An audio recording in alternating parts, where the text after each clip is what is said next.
Cora has more than 2 weeks before the Red Sox must pare down their roster to 25 for the American League Division Series.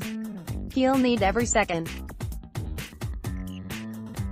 Tough decisions, particularly in the bullpen, await the Sox manager and president of baseball operations Dave Dombrowski.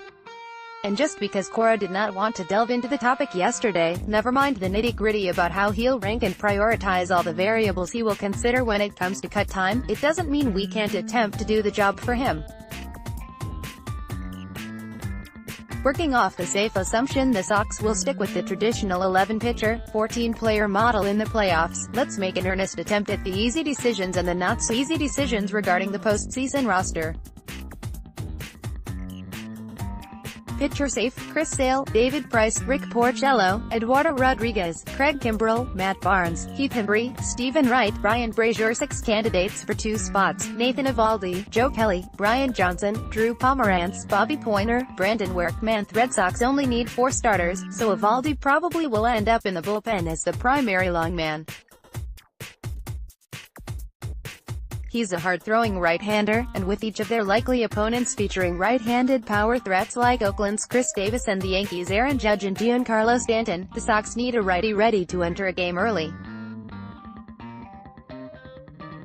Still, the experiment with him as a reliever is in its early stages, and he has not been sharp for a while now.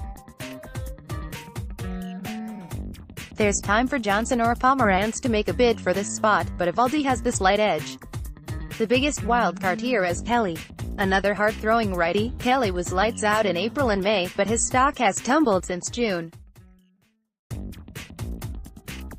He still can strike out batters, but he's allowed far too many hits during the past 31 halves of a month to be trusted. With him, stuff-wise, it's always there.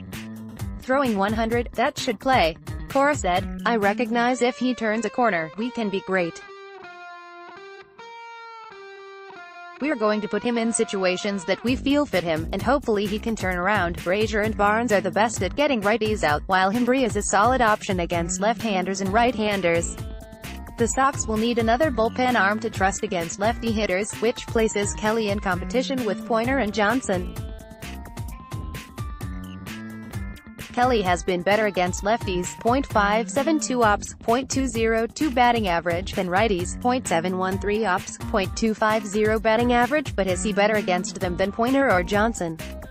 Pointer bettered his case yesterday when he replaced Porcello in the top of the 6th after the Red Sox grabbed the lead. Pointer retired all 3 lefties, Jeff McNeil, Michael Conforto and Jay Bruce, in a row. That's only going to help his cause. He's held left-handed hitters to a .111, for 18 batting average.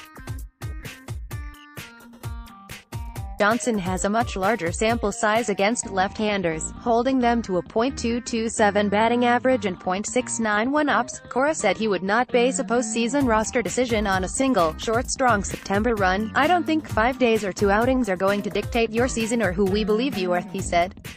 "If one day you get 3 outs, it doesn't mean you're throwing the ball well, or because you didn't get 3 outs, it doesn't mean you're struggling." Position, player safe: Mookie Betts, Andrew Benintendi, J.D.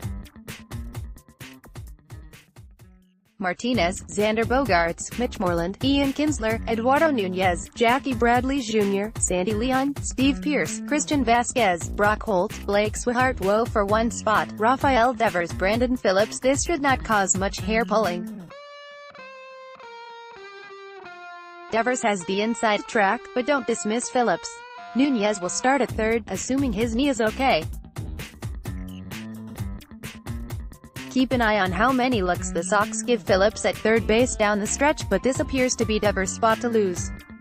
Some would say Swihart is not a lock, but who else would serve the Dave Roberts, Quentin Barry burner role? Sue Whalen could do it, but Swihart's offense outweighs Lynn's defense.